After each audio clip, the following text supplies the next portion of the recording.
Hi friends of excavators industry globally. You might be very curious about the excavator market in China. As the largest single market worldwide, what is the sales ranking for excavators of all brands from January to October 2020?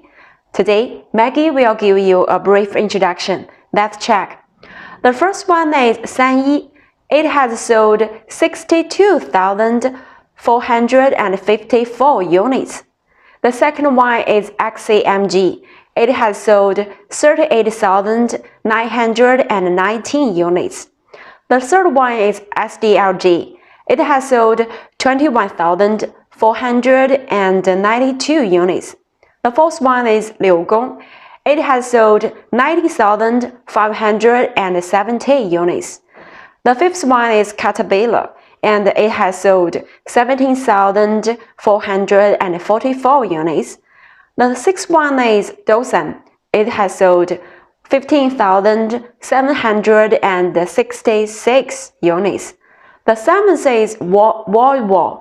It has sold 7,993 units. The eighth one is Komatsu. It has sold 60,943 units. The ninth one is Hyundai. It has sold 6,757 units. And the 10th one is Sunboard. It has sold 6,131 units. That's all. Thank you.